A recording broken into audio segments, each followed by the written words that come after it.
네, 안녕하세요.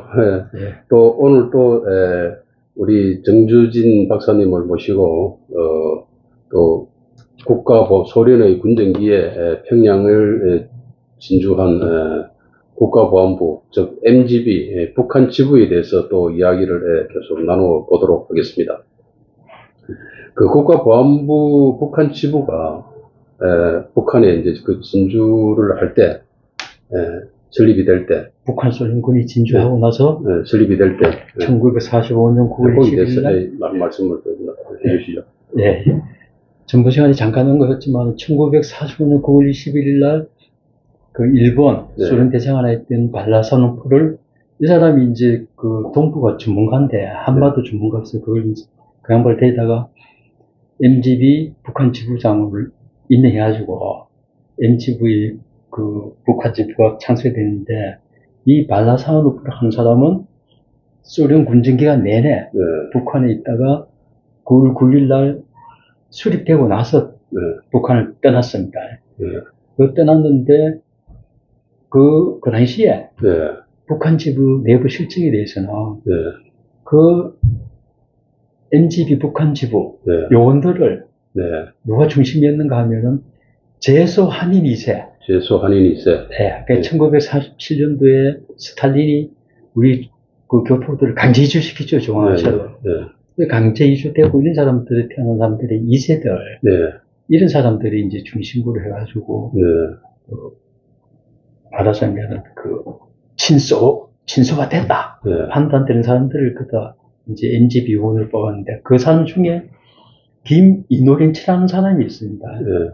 이 양반이 그 MGB 모스크바 본부 일본가에서 일하다가 1946년 3월 달에 MGB 북한 지부에 와가지고 1949년 5월까지 한국에 북한에 근무하고 돌아갔는데요. 그 김인울건치락 하는 사람을 중앙일보의 김국호 기자가 인터뷰를 했는데. 김국호 기자가 인터뷰까지? 예. 그 이제 냉전이 끝나고, 그때 냉전이 끝나고 중앙일보 그 특별취재재판에서 소련의 광범위한 자료를 많이 입수를 했어요. 그럼 김국호 기자가 아주 큰 역할을 했네요. 예, 김국호 그 양반이 이제 팀장이고. 예, 그 밑에 이제 기자 여러 명을 데리고 했는데. 그래서 그 당시에 중앙일보에 그 제목이 이제 비록 조선민주주의 인민공화국. 이래가지고 연관돼 참 파격적인 자료들이 많이 발굴됐습니다. 그리고 또 지금 또 30년 정도 지났기 때문에 이제 많이 사정이 됐겠죠. 그 당시에 사사절 뻔한 자료들을 많이 발굴해가지고 그 중앙일보 특별 취재반이 그때 기자상도 받고 뭐 큰 역할을 했어요. 그 내용 중에 보면은 김인호원치가 그 인터뷰한 거 보니까 그 당시에 소련 군부에서는 발라사노프, 그리고 시티코프, 레베데프, 그리고 또 극동 소련군 총사령관 바실레프스키라고 있어요. 그리고 그 밑에 또 제일 극동 전선 사령관이 메레츠코프, 이런 5명을 갖다가 북한 정권 창출 5인방 이렇게 불렀답니다. 그래서 전부 시간에 5개의 소련 기관이 북한에 들어갔다 말씀드렸는데 거기서 전부 시간에 이제 김창호 박사님도 말씀하셨다시피 MGB는 그 북한에 주둔한 소련군 사령부를 통제하는 정복이 아니었다. 그만큼 이제 MGB 위상이 강했던 거죠. 그 MGB가 표면상으로는 정치 고문단. 이렇게 불렀습니다. 그래서 번역인들은 MGB다. 정보기관은 항상 위상명칭을 쓰죠. 그러니까 MGB도 위상명칭 정치 고문단이라고 쓴 거예요. 그러니까 우리가 KGB는 잘 알아도 MGB에 대해서는 잘 모르고. 전혀 모르죠. 그러니까 이제 자료를 보다가 MGB 나오면은 이거는 뭐 딴 기관인가. 이렇게 하는 거예요. 그래서 저는 그 체카부터 개표, 엔카베드 이렇게 그 역사를 정리하는데 상당히 애를 먹었어요. 여러 사람은 이래 번역하면 왜 그런가 하면은 우리 한국에서는 KGB에 관련 자료가 영어로 나온 걸 갖다가 다시 번역해서 소개하고 그리고 또 한 과정은 일본에서 예, 예. 그 KGB 자료를 어떤 그 우리가 번역을 하기 때문에 예. 이 상충되는 게 많습니다. 아, 예. 그래서 연도 틀리고 같은 사람이라도 발음이 예. 다르고, 다르고 표기가 다르고. 표기가 다르니까. 그래서 상당히 어려운데 그 이제 전현수 박사하고 예. 그러고 또 우리나라에 보면은 그 이분 또 북한 활자가 몇 분 안 되는데 그 이제 그 뭡니까 저쪽에 이제 정치 고문단 하는 게 그게 실체가 이제 MGB 북한지부 아닙니까? 그렇죠. 그게 확실한 근거가 나온 거는 1946년 4월 4일 날 예. 소련 내각회의에서 예. 정치 고문단 정원 규정이 통과가 됐어요. 우리나라 말하면은 법률하고 시행령 이런 데 그렇죠. 예. 그 규정에 보면은 인원수까지 나오는데 예. 인원수는 많지 않았답니다. 예. 한 13명 예. 되는데 거기 이제 책임자가 발라사노프고 발라사노프. 예, 부책임자가 샤보신이라 하죠. 샤보신. 예. 근데 요 이제 MGB 북한 지구는 평양만 있고 예. 산하 도시구는 없었다는 거예요. 예. 근데 이제 조금 전에 말했던 샤보신, 샤보신. 예, 예. 부책임자. 부책임자. 예. 이 양반이 또 한반도에 엄청난 영향을 미쳤습니다. 우리 그 해방 직후에 예. 남한에 있는 좌익을 예. 좌지우지했던 사람이 샤보신이에요. 그래서 이제 서울대 그 김학준 교수 간부는 해방 공간의 주인공들 할 적에 샤브신을 거다 포함시켰더라고요. 그런데 우리 일반 국민들은 샤브신에 대해서 거의 모르고 있잖아요. 전혀 모르고 있죠. 샤브신이라 하기도 하고 샵신 이렇게 SHABSI이 아니라 샵신 영문으로 이렇게도 표기를 하는데 우리 국민들은 전혀 모르고 있죠. 그래 보면은 사토시는 원래 1939년도에 서울에 소련 총영사관이 개설됐습니다. 근데 그 러시아하고 이제 구한말 우리하고 이제 국교가 된 거는 수립이 되고 1884년도에 러시아 공사관이 지금도 저 종로 쪽에 가면 그 남아있죠, 흔적이. 개설이 되는데 그 뒤에 이제 전쟁 와중에 끊겼다가 1939년도에 소련 총영사관에 서울이 개설될 적에 샤브신은 부영사, 부영사라 하는 신분으로 위장을 해가지고. 그러면 벌써 샤브신은 우리 대한민국 때 일제치하에 우리 그 잠입해 있었죠. 잠입해가지고 사정을 국내 사정을 잘 알고 있었네요, 그죠? 네. 그래서 그 샤브신이 그때 이제 국내에 잠입했는데 말하자면 역사적으로 보면은 한반도에 진출한 최초의 공작원이죠. KGB 공작원. 샤브신이. 역사적으로 그렇게. 역사적으로 그래야 되는 거죠. 근데 그 샤브신의 와이프, 마누라도 KGB. 그러니까 이제 올해 다 KGB로 통칭을 합시다. 부부 공작조죠. 부부 공작조죠.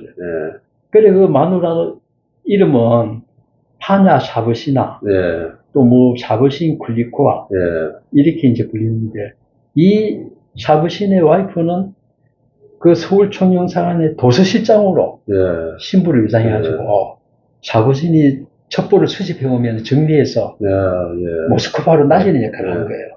그러면 그 당시에 지금 제가 알기로는 박은영이가 그 공산당 조선 공산당 창건을 갖다가 4번을 시도해가지고 다 무산되었거든요. 그게 제1차 조선 공산당 건립해가지고 그 다음에 일제 경찰한테 와야 되고 2차도 또 건립했다가 또 와야 되고 3차도 또 와야 되고 4차도 와야 됐거든요. 그러고 만주사변이 터지고 그 뒤에 일제 경찰한테 수배가 돼가지고 광주로 도망간 상태에서 광주에서 해방을 맞이했거든요, 박은영이. 맞습니다. 그러면 그 박은영이에 대해서 샤브신하고 좀 밀접한 관계가 있을 것 같은데요, 그죠? 그래서 여기 샤브신의 그 와이프를 우리 중앙일보 현대 중앙일보 특별 취재반지 인터뷰했는데 그 양반이 그때 인터뷰를 할 적에 뭐 한 90살 돼갖고 호호 할머니예요. 근데 이 양반이 뭐라고 하는가 하면은 자기들이 서울에 가기 전에 우리는 지침을 받았다. 뭐냐 하면은 우리는 한반도의 사회주의를 이식하는 게 우리의 목적이다. 너희들은 지금 한반도의 사회주의를 건립하는 거다. 이런 지령을 받고 왔는데, 지령을 받을 적에 박은영에 대해서 알고 왔다는 거예요. 아, 미리? 네. 서울에 박은영이가 있다. 와서 알게 된 게 아니고? 그래서 본부에서 자료, 조난 자료를 받겠죠. 그 박은영이 있다, 이래갖고, 알고 와서 서울에 도착해서도, 방금 말씀하신 박은영이가 일제 말에는 전남 광주에서 벽도 공장에 근로자로 위장 취업하고 있었죠. 신분을 감추기 위해서. 거기에 일본 경찰에 대해서 메시지를 전달해가지고, 박은영하고 소통을 했다는 거예요. 이 쿨루코와 이야기로는. 그래서 김일이 협력하고 있었다. 그래가지고 해방이 되자마자 박은영이가 광주에서 서울로 올라와가지고 샤버진을 제일 먼저 찾아갑니다. 그래 해방 이후에 한 2, 3일 있다가 샤버진하고 땡기서 돼가지고 그 이제 김마선도 잘 아셨듯이 그 박은영이가 해방 직후에 8일 태제 공산당의 방향에 대해서 장문의 논문을 썼습니다. 그 논문을 그래서 저 광주에서 벽도 공장 하던 사람이 어느 날 그 논문을 내놓을 수 있었던 게 굴리쿠아는 그날 박근혜를 만나가지고 샤버신하고 긴 토론 끝에 그걸 썼다는 거예요. 그래 그때 처음 만났을 적에 그 박은영은 조선공산당 재건 문제라 나한테 맡겨달라. 전권을 달라. 공산당에도 여러 파벌이 있지 않습니까? 그렇죠. 그 중에서도 서로 이제 헤게모니 싸움이 대단했는데, 박은영은 나한테 맡겨달라. 이렇게 잡으시고, 좋다. 당신이 해라. 이래갖고 이제 잡으신하고 박은영하고 말하자면 죽이 맞은 거죠. 그렇죠. 그래가지고, 그 당시에 그 박은영이가 국내에서 수집한 첩보, 정보를 사부신한테 주면, 사부신 와이프가 정리해서 모스크바에 봉소하고, 그 모스크바에서 지침이 내려오면 사부신이 박은영한테 하달하고 이래가지고 박은영이 하는 모임 집회에도 사부신이가 가서 다 관찰하고 어떻게 해야 된다 배후 조정을 하는 거죠. 그러다가 이제 또 중요한 지침은 그 소련 영사관에 와서 박은영의 지침을 받고 가고 이랬는데 바깥에 노출되면 안 되잖아요. 비밀이 해야 되잖아요. 그렇죠. 그러니까 저쪽에 사부신은 자기 이제 부영상에 차가 있을 거 아닙니까? 차에다가 박은영을 딱 태워가지고, 목포로 뒤집어 써가지고, 다살이 못 보게. 그래, 그 대사관 이제 청명산에 데리고 가서. 그 관에다가 운반했다는 그런 이야기도 있던데. 그거는 이제 1946년도 10월 달에 영남 폭동이 일어나가지고, 미군 중에서 첫 분이 떨어집니다, 박은영이가. 그래갖고 북으로 넘어가게 되죠. 그래, 북으로 넘어갈 적에, 그때, 관 속에다 집어넣은 거예요, 박은영과. 그리고 관을 메고 38석 동에서 올라간 거거든요. 관은 38석 올라갈 때? 그리고 이거는 이제, 남한에서, 그러니까 이제 박은영하고 샤부신하고 만나가지고, 샤부신이가 1946년 7월 달에 북으로 갔거든요. 그러니까 해방 직후부터 한 11개월. 계속 박은영하고 기기를 하겠다가, 왜 샤부신이 북으로 올라가게 됐냐. 조선 정판사 이조 집회 사건 있지 않습니까? 그게 1945년, 46년 5월달에 터졌거든요. 재판은 7월에 있고, 거기에 대해서 조사를 하고 이래가지고, 그때부터 미군정에서, 이 공산주의 흥하면 안 되겠다. 그래서 조선 정판사 이조 집회를 찍어내는 거기서 해방일복하는 자익시 묻어나오고 이런 거예요. 그러니까 이제 미군정이 이걸 자익을 견제하는 이제 그걸로 들어가니까 그 당시에 또 피해하고 또 상응하게 그 당시에 서울에 소련 총영사관이니까 미국에서 그럼 평양에 미군 총영사도 설치했다. 상호주의에 의해서 이러니까 북한에서 그걸 거부한 거예요. 거부하니까 이게 안 맞고 이래가지고 샤버시는 1942년 7월 달에 평양으로 올라가서 MGB 평양 북한 지부, 부지부장이 되고. 그러면 그 부지부에 돼가지고, 이제 북한에 올라갔을 때는 박은영의 관계도 있고, 근데 결국은 이제 그, 김일성이가 북한 정권을 이제 이렇게 차지하게 되잖아요. 근데 최초 북한 그 노동당 결성될 때는,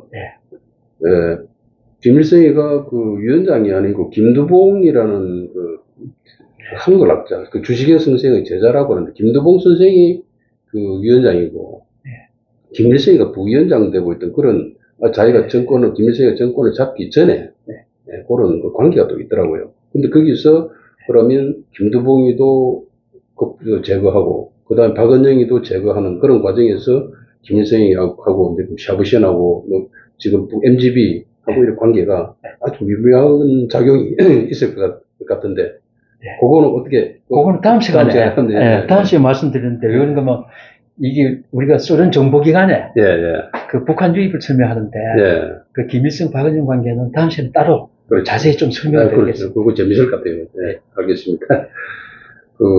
오늘은 여기까지 하고 다음에 또 수고하셨습니다. 네.